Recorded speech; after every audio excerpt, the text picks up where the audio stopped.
They say you don't really need a door when you're old, when your life has shrunk down to mere shadows and whispers, when the world has already decided where you belong, or rather, where you don't.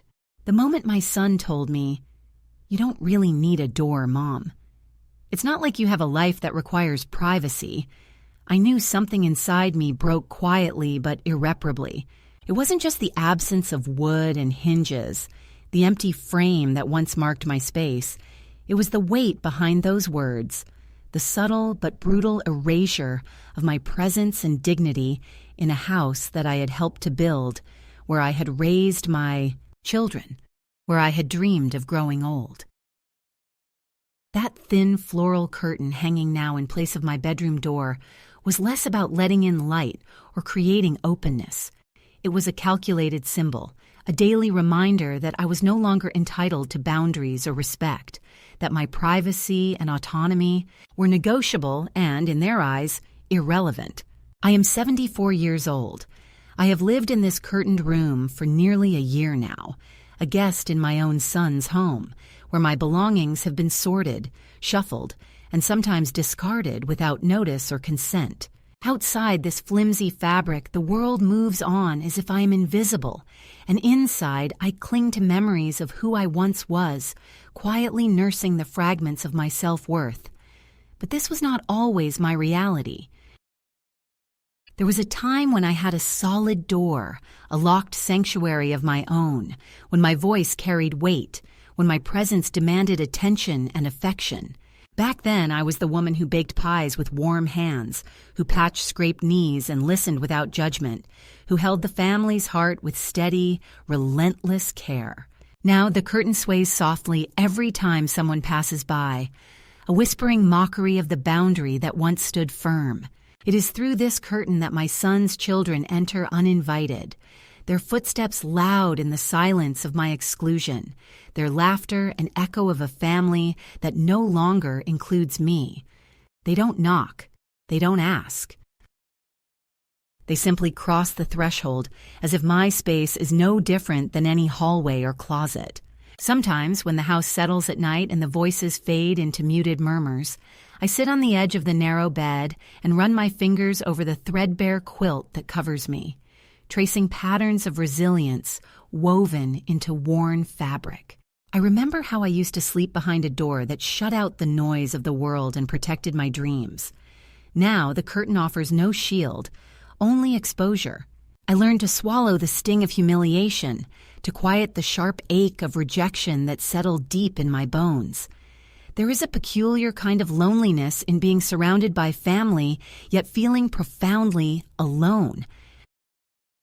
My son and his wife treat me with polite distance, their smiles thin and carefully measured, their words clipped as if speaking to a stranger who happens to occupy a room in their house.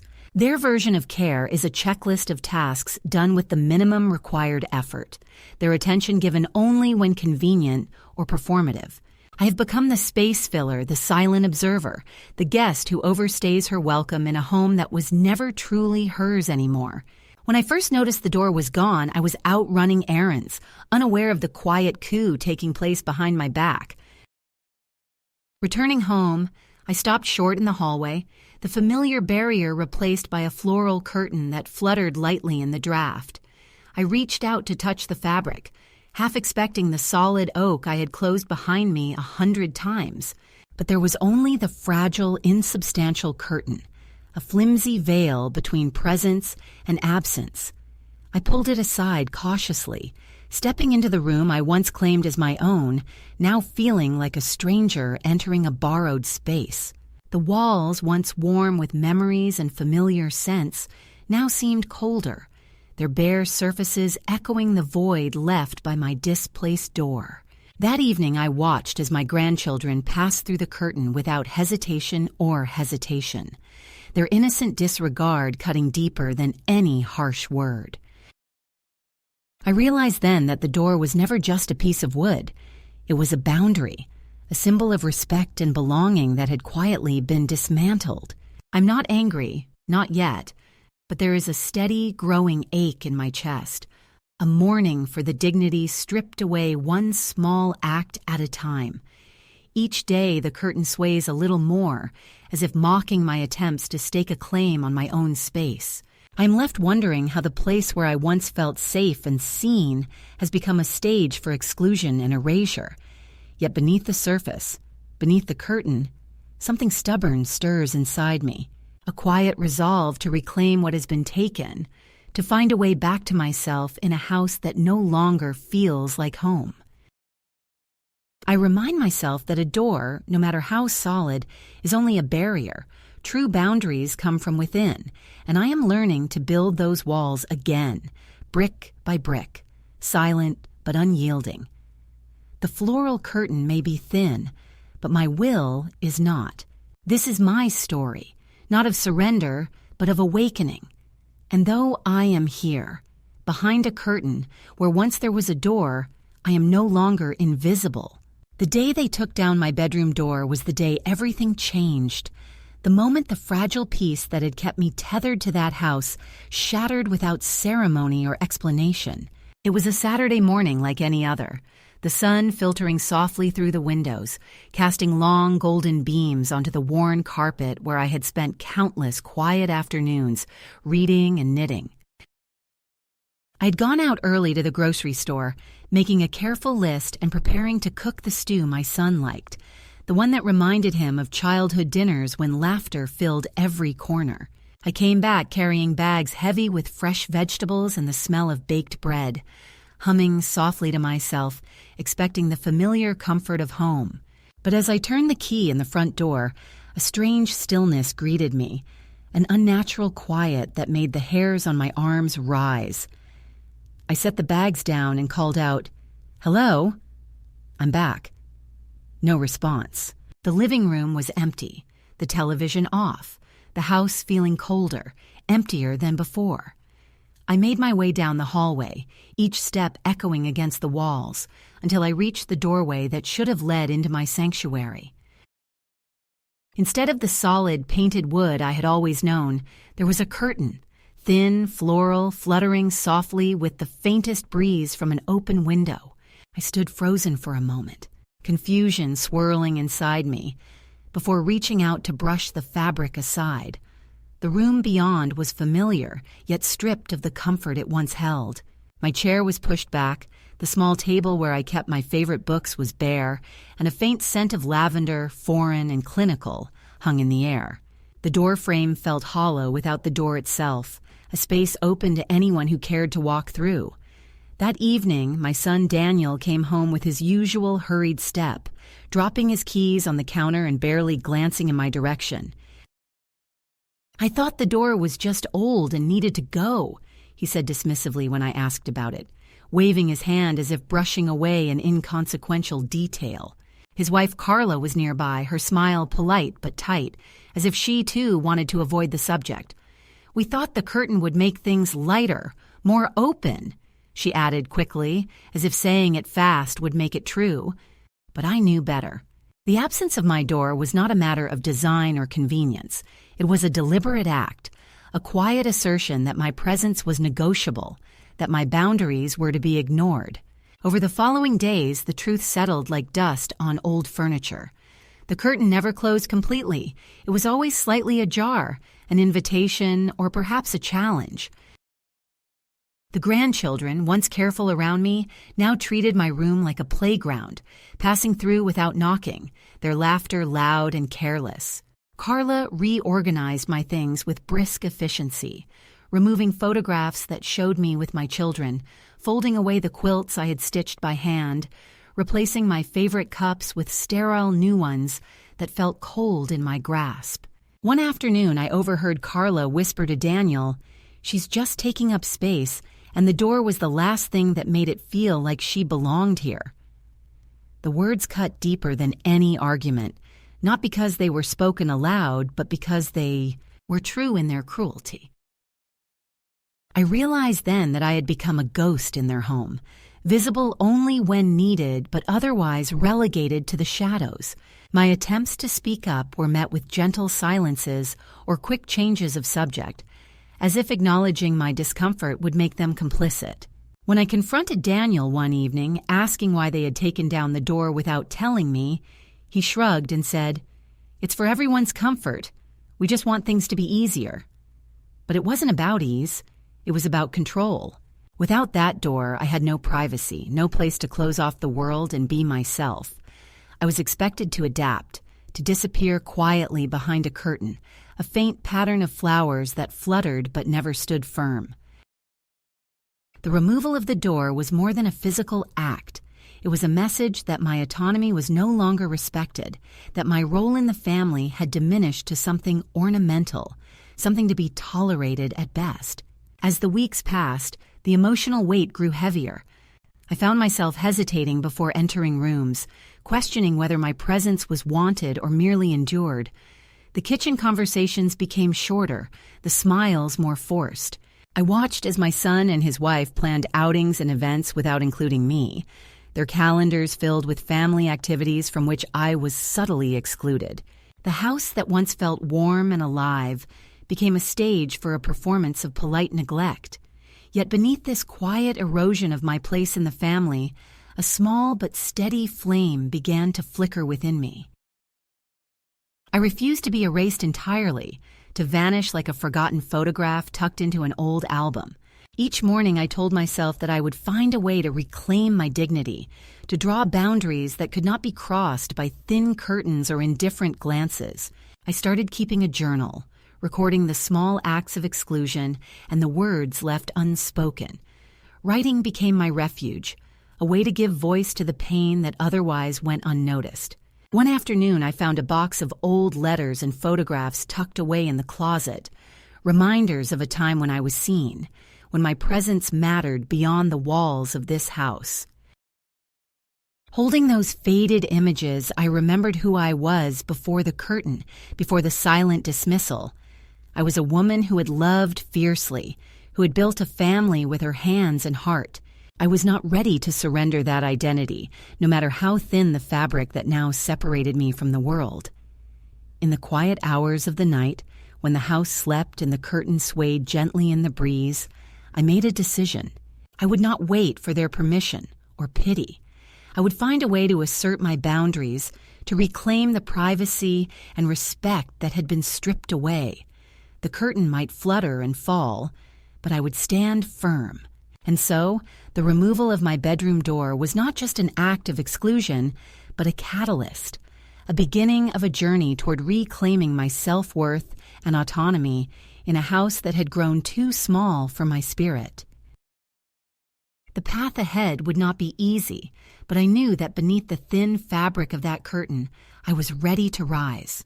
The removal of the door was only the first in a series of quiet, almost imperceptible moves designed to erode my presence, each one a small but steady drip of isolation that seeped into the corners of my life until the house I once called home felt foreign and unwelcoming.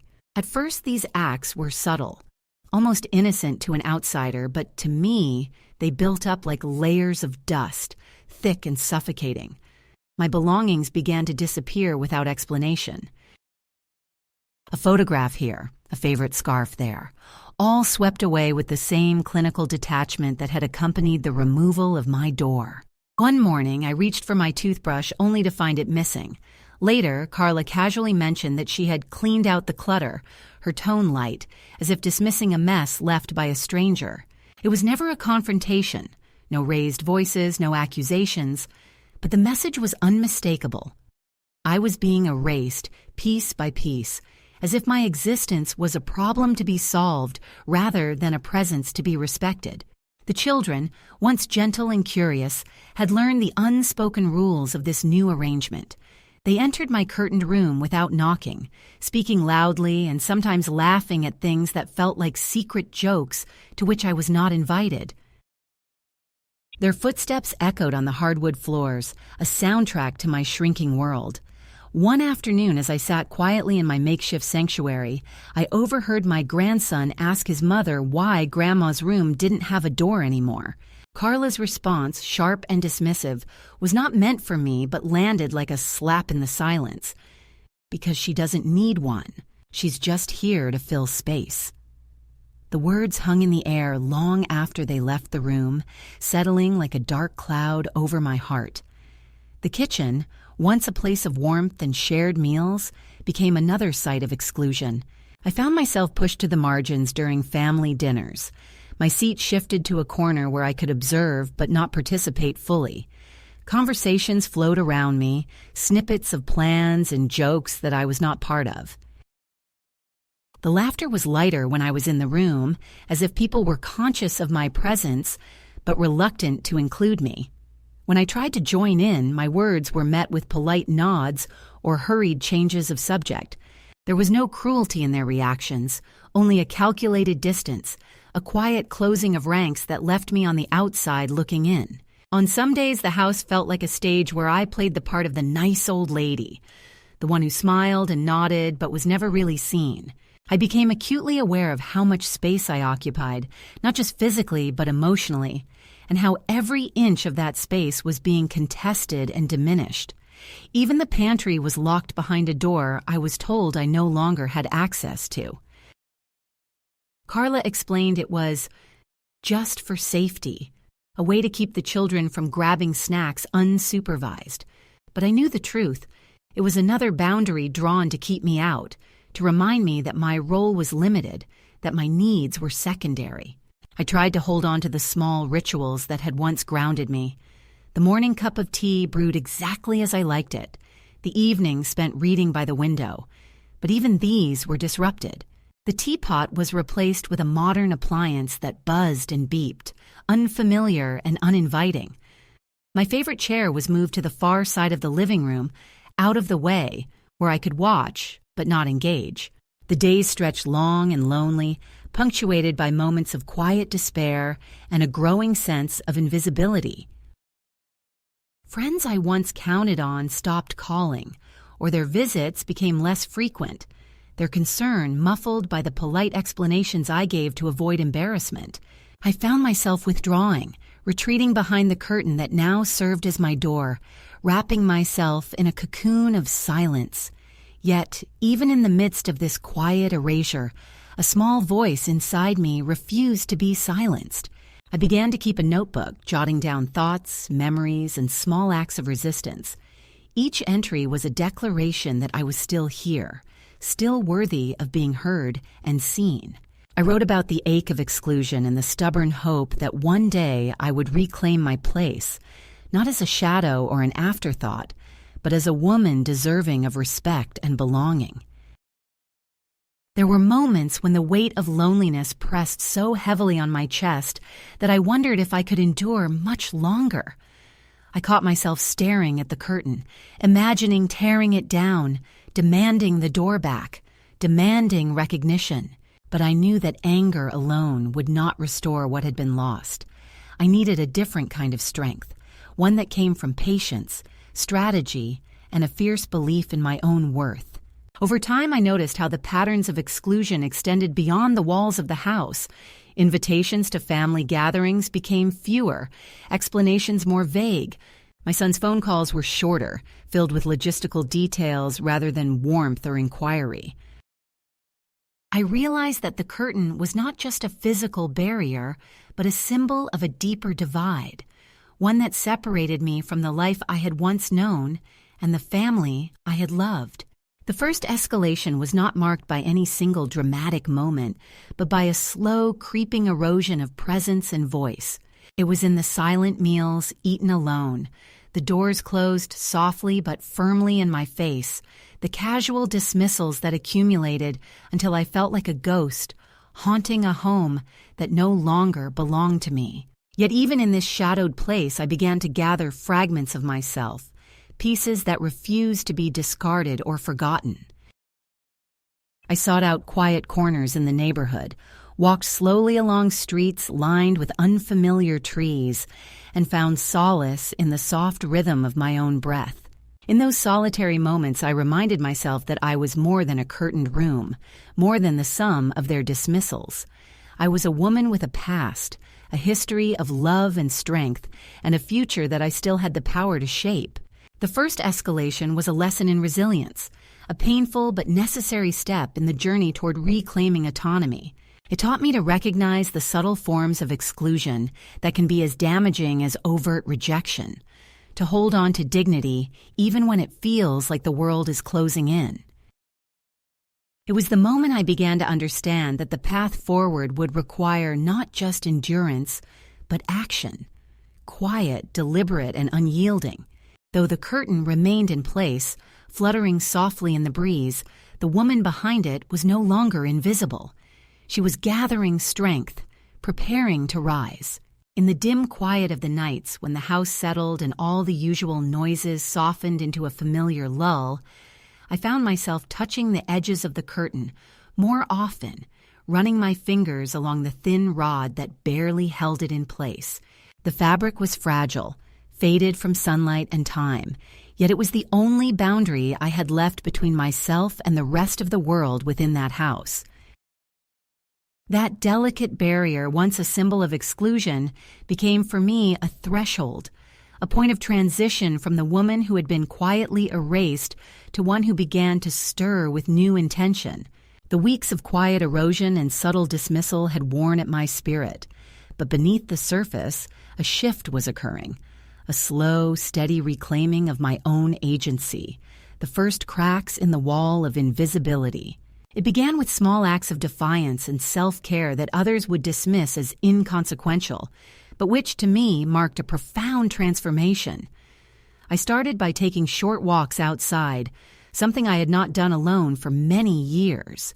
The neighborhood around the house was familiar yet changed, and I moved cautiously at first, the uneven sidewalks a metaphor for the uncertain path I was beginning to walk. With every step, the weight of isolation eased a little, replaced by the crisp air and the subtle pulse of life beyond the curtained doorway. In those walks, I rediscovered the rhythm of my own breathing, the steady cadence of feet against pavement, and the quiet resilience of a body that, though aged and worn, was still capable of movement and change. At the same time, I opened a hidden savings account I had kept untouched for years, a small but precious fund reserved from my own earnings long before the fractures in my family began. It was a secret lifeline, an assertion of financial independence that I had kept quietly, fearing confrontation but now nurturing as a seed of hope. Each deposit and withdrawal was a reminder that I still held some control, some power over my own future. As I counted the bills and balanced the numbers, I felt a growing sense of possibility that had been absent for so long. Within the curtained room, I made subtle changes as well, small acts of reclaiming space and identity. I rearranged my few possessions with care, placing cherished photos and mementos in new positions where they caught the light, refusing to be hidden or dismissed. I found an empty picture frame in the closet and placed it prominently on the bedside table, an intentional void that spoke volumes. It was a symbol of the absence I felt, but also a promise that space would be made for something new. I began writing again, filling pages of a journal with thoughts, memories, and plans. Writing became my sanctuary, a way to articulate the pain and the hope entwined in my heart. Through the words, I reclaimed my voice, no longer silent or small, but deliberate and clear. In the evenings, I sat by the curtained window, watching the world outside continue without me, but feeling less like a passive observer and more like a woman preparing to step back into the light. The greatest shift came not from rebellion or confrontation, but from a quiet awakening to my own worth and resilience. I stopped asking for permission or validation from those who had diminished me and began to build an inner sanctuary of strength. The curtain that once felt like a cage became a veil, a soft boundary I could cross and recross on my own terms. It was during this time that I planned my next steps carefully, considering what freedom might look like beyond the walls that confined me.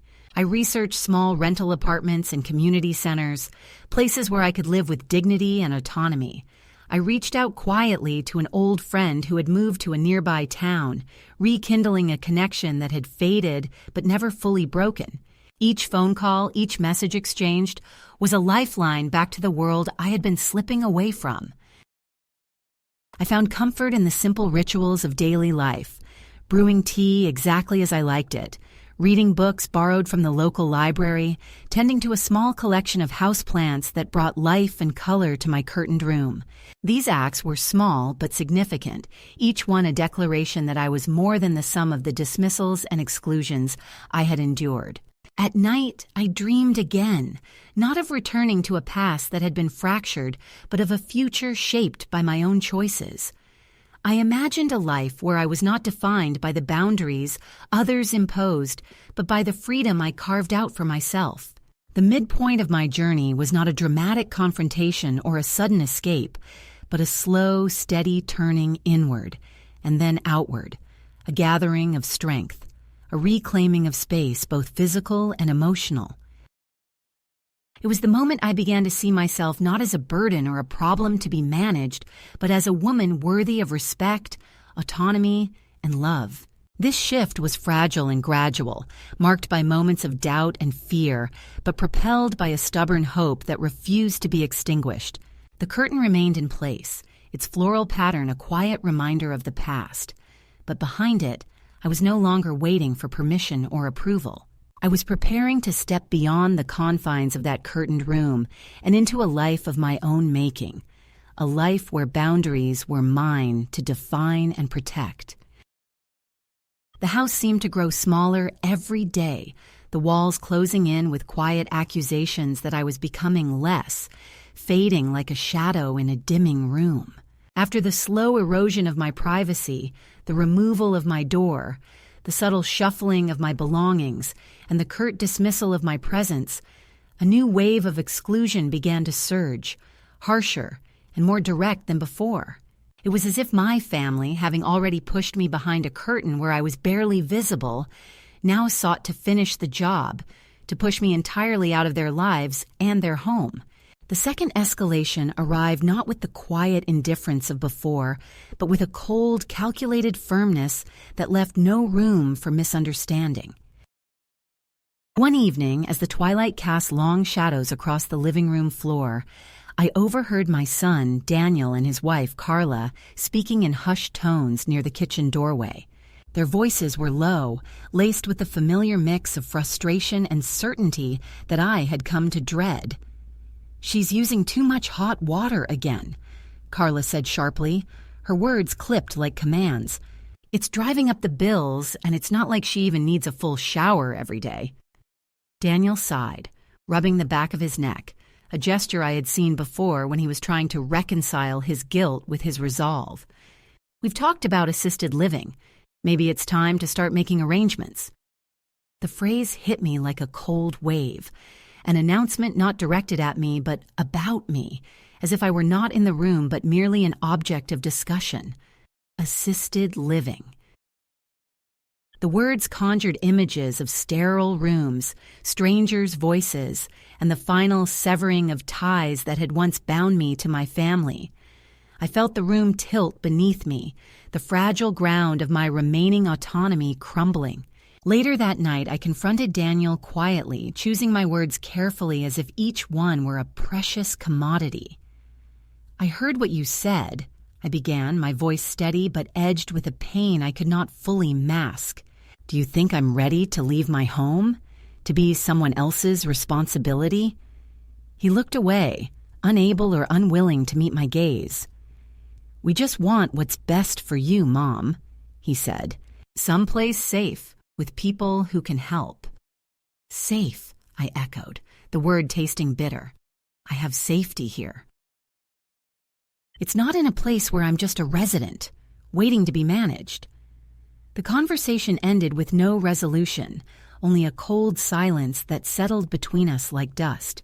The next morning, as I made my way down the hallway, the fabric of the curtain stirring softly in the morning breeze, I noticed the mattress in my son's bedroom had been replaced. It was a new memory foam model, sleek and expensive, a stark contrast to the worn spring mattress it had supplanted. The mattress symbolized something more than comfort.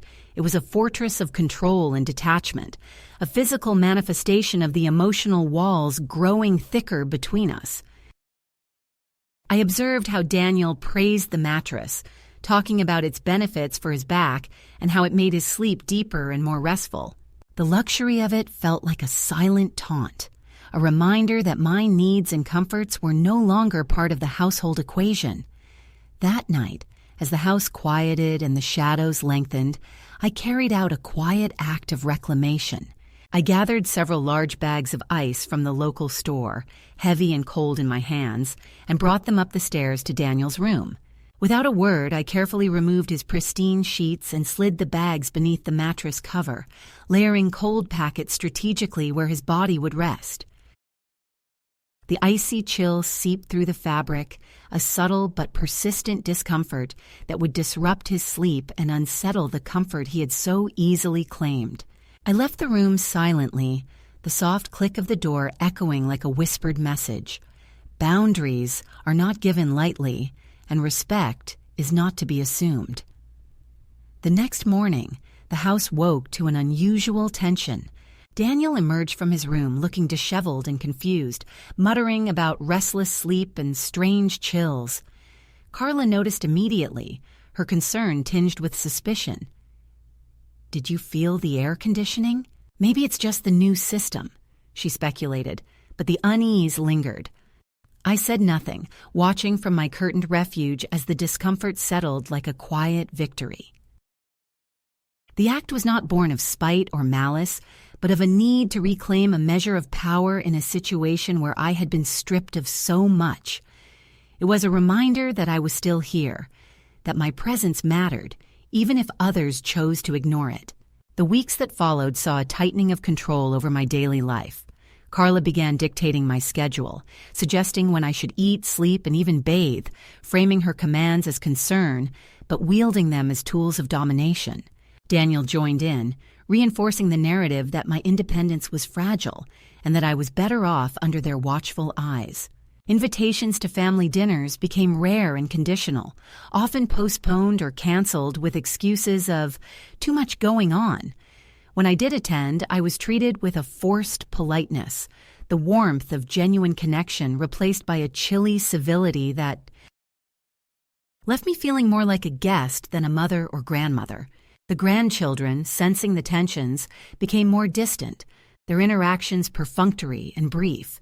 The house, once filled with the joyful chaos of family life, felt like a carefully curated stage where my role was minimized to that of a silent observer, a relic to be tolerated but not engaged. Despite the increasing pressure and the deepening isolation, I refused to yield completely. Each day, I guarded my small acts of defiance, the quiet withdrawals from my savings, the long walks taken without permission, the notes written in the privacy of my curtained room. I sought solace in books, in letters to old friends, in memories that no one could take away. The second escalation was a test, a push to see how much I would endure before breaking. But I found strength in the quiet corners of my soul, resilience in the knowledge that my worth was not determined by their acceptance or control. It was during this time that I began to plan more earnestly for a life beyond their confines. I researched apartments and community centers, places where I could live with dignity and autonomy, away from the prying eyes and controlling hands that had sought to diminish me. I reached out discreetly to a local support group for older women, finding comfort in shared stories and the knowledge that I was not alone in my struggle. The curtain remained in place, a symbol of the boundary they sought to enforce, but behind it, I was gathering courage, building a new foundation for myself.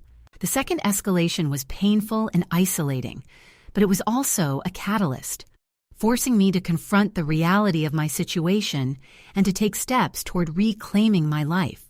The cold mattress and whispered conversations were reminders that the battle for dignity was ongoing, but they also ignited a determination within me to rise above the quiet oppression. In the depths of those challenging days, I learned that strength is often found not in grand gestures, but in the small, steadfast acts of self-preservation and hope.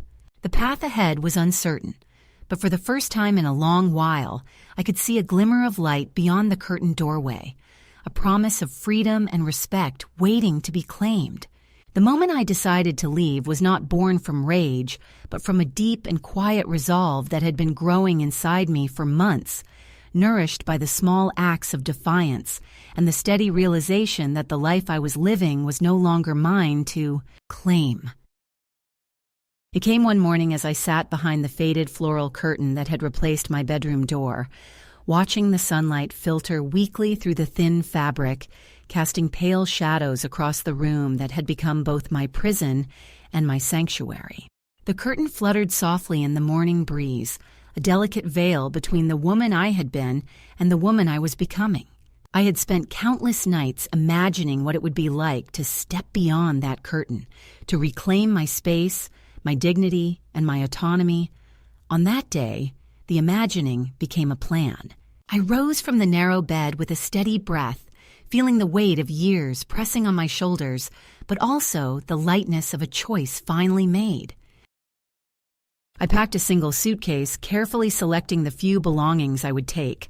My journal filled with scribbled thoughts and plans, a worn sweater that had comforted me through difficult days, and a small collection of photographs that reminded me of who I was beyond the curtained room.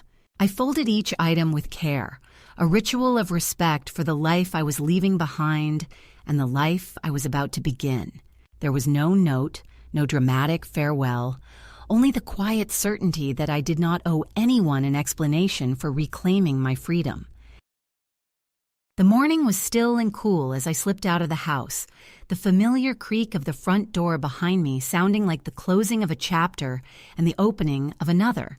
I hailed a cab with hands that trembled not from fear but from the power of choice, and I gave the driver the address of a modest rental I had found through a community bulletin, a small apartment in a quiet neighborhood where I could live on my own terms. The journey was surreal, the cityscape blurring past the window as memories and hopes mingled in my mind. Upon arriving, I stepped into a space that was both humble and full of possibility. The apartment was small but clean, with a sturdy door that locked firmly behind me and windows that opened to a view of leafy trees and the distant hum of life. It smelled faintly of fresh paint and new beginnings. I unpacked slowly, arranging my few belongings in the empty rooms with a sense of reverence, each act a reclamation of space and self. That night, I lay in a bed that was mine alone, the sheets cool and crisp, and for the first time in a long while, I slept without the shadow of exclusion or dismissal pressing on my chest. The days that followed were filled with quiet discoveries, the joy of brewing my own coffee in the morning, the freedom to read and write without interruption, and the simple pleasure of locking the door behind me and knowing that my privacy was no longer negotiable. I began to explore the neighborhood, finding solace in the rhythms of daily life beyond the confines of the curtained room. I met neighbors who greeted me with genuine smiles and conversations that acknowledged my presence without reservation or pity. Each interaction, no matter how small, was a thread weaving me back into the fabric of community and belonging. One afternoon, a letter arrived addressed to me at the new address. It was from my son Daniel, terse and filled with a mixture of anger and regret. He accused me of abandoning the family, of causing unnecessary drama, and demanded that I reconsider my decision to leave. There was no acknowledgement of the months of exclusion, the removal of my door, or the cold mattress that had been a silent battleground. The letter was a final attempt to assert control, to rewrite the story of my departure in terms that suited them. I folded the letter carefully and placed it in a drawer, a reminder of the fractured ties I had left behind but no longer allowed to define me. In the weeks that followed, I found strength not in confrontation, but in the quiet building of a new life. I joined a local book club where the discussions sparked new interests and friendships. I volunteered at a community garden, feeling the earth beneath my hands and the sun on my face. A tangible connection to growth and renewal. I reconnected with an old friend who had moved to the area, her companionship a balm for the loneliness that sometimes crept in. The climax of my journey was not a dramatic showdown, but a personal declaration, a setting of boundaries that were clear and unyielding. I wrote a letter to the lawyer Daniel had sent on their behalf, stating firmly that I was of sound mind, living independently, and no longer wished to be contacted under the guise of concern. The letter was concise, legal in tone, but resolute in spirit. I sent it with the same steady hand that had once nurtured a family, now signing it as a woman reclaiming her dignity. The final act of reclaiming my power was symbolic and deeply personal. One evening, as the sun set in hues of amber and rose, I stood at the threshold of my new home, the door firmly shut behind me.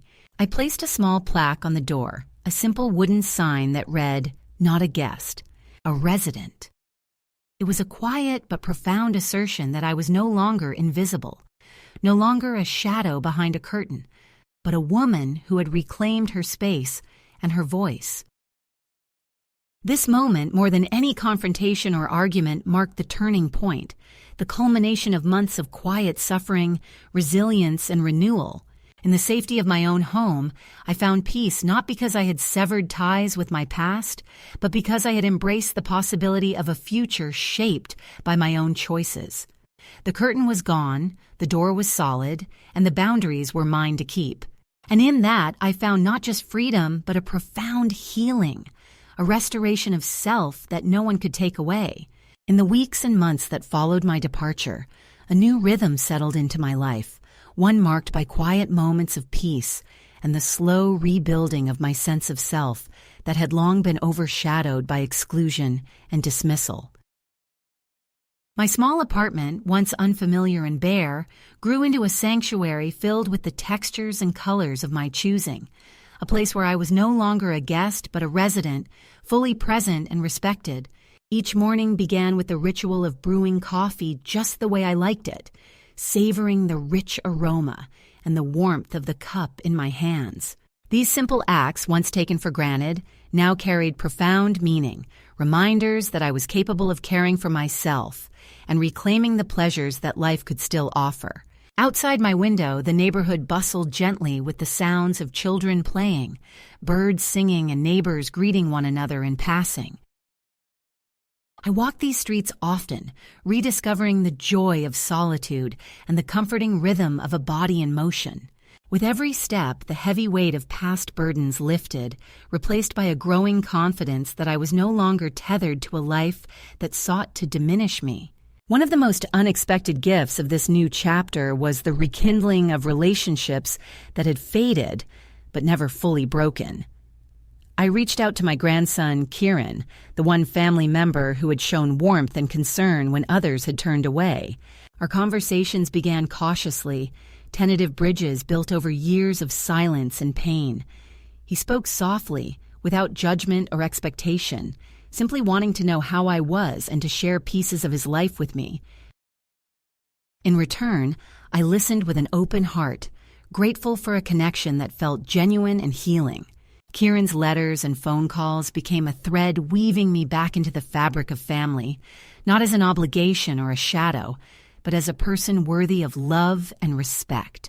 With time, we arranged to meet in a quiet cafe, a neutral space where the past could be set aside and the possibility of a new beginning could take root. Our meeting was not marked by dramatic apologies or tearful reconciliations, but by the gentle unfolding of understanding and mutual respect. We shared stories, laughter, and moments of silence that spoke volumes. It was a reminder that healing often comes not from grand gestures, but from small, sincere steps taken with courage and patience. Meanwhile, my son Daniel and his wife Carla remained distant, their attempts to reconnect half-hearted and tinged with the old patterns of control and dismissal. I chose not to engage in battles that would only reopen wounds and diminish the peace I was cultivating. Instead, I focused on building a life that was fully mine, one where boundaries were respected and my voice was heard. I found solace in community activities, a book club where ideas flowed freely, a gardening group where hands worked the soil and hearts connected over shared purpose. These spaces nurtured my spirit and reminded me that I was not alone, that there were others who valued presence, kindness, and dignity. The quiet evening spent reading by the window, the laughter shared with new friends over cups of tea, the satisfaction of caring for my small home, all these moments wove together into a tapestry of resilience and renewal. One night, as the city lights flickered outside and the gentle hum of life filled the air, I wrote a letter, not to my family, not to those who had once excluded me, but to myself. In steady handwriting, I penned words of compassion and strength. Dear me, you waited so long for someone to save you. You forgot that you were always the one holding the key. You didn't lose them. They let go, and you finally let go back. Look at the life you have built. Well done. I folded the letter carefully and tucked it into the drawer of my dresser, a private reminder of the journey I had traveled and the woman I had become.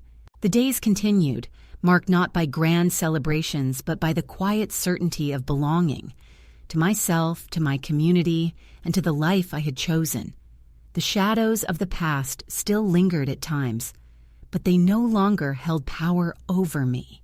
I had stepped beyond the curtain, through the door I had reclaimed, and into a future defined not by others' expectations, but by my own voice and will. And so my story is one of release and rediscovery, of finding freedom not in returning to what was lost, but in building something new.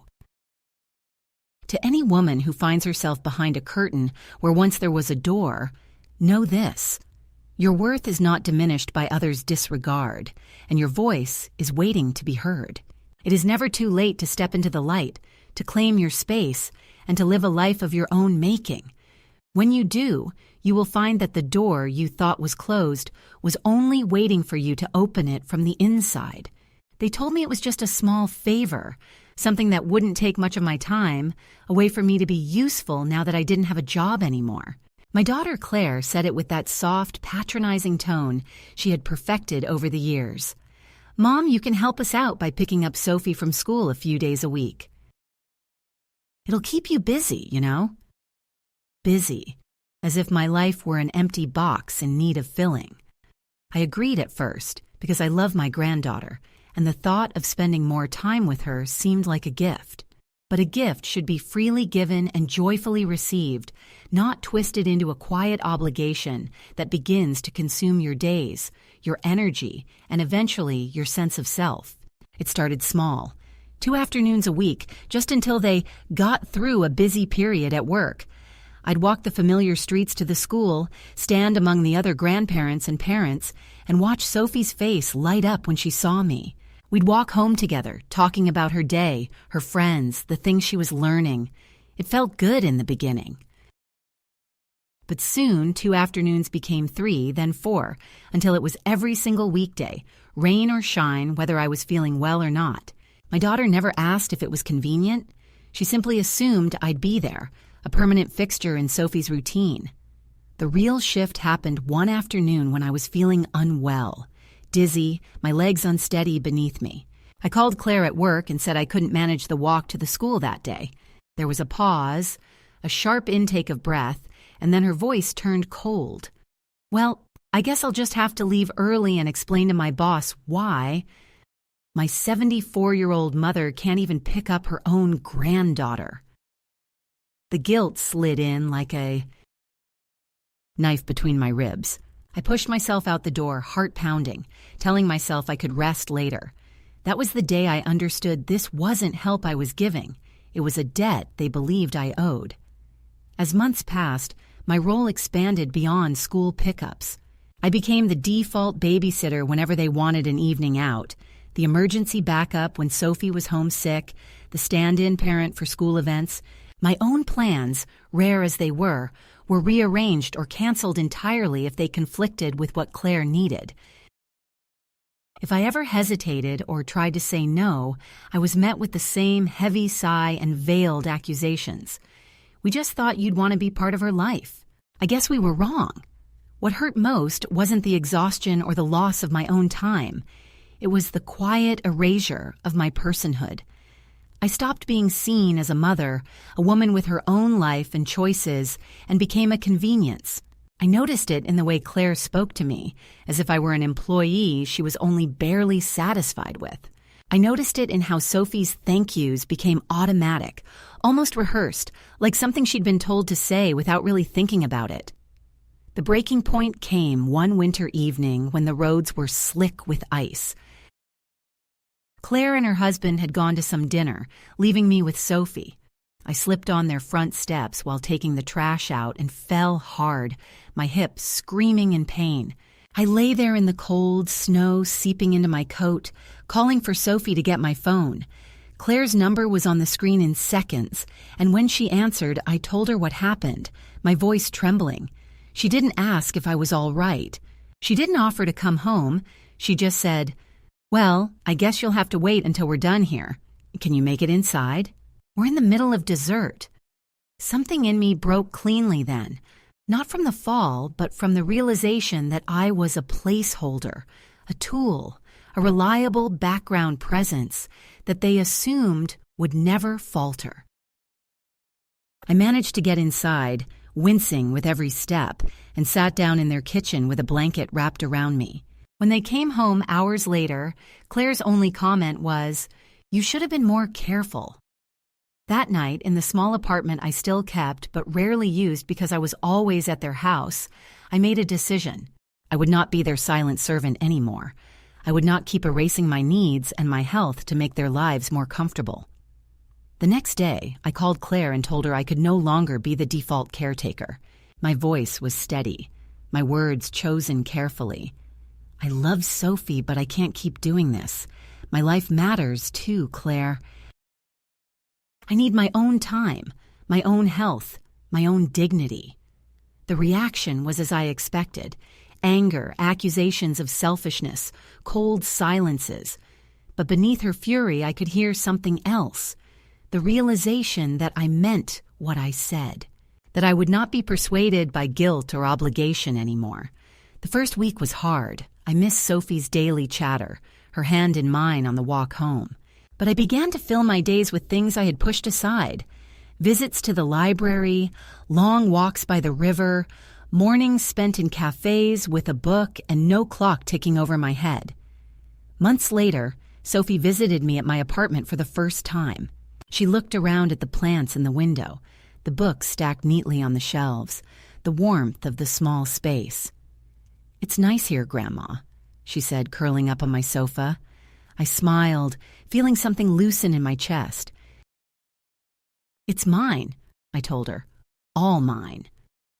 And in that moment, I knew I had taken back more than my time.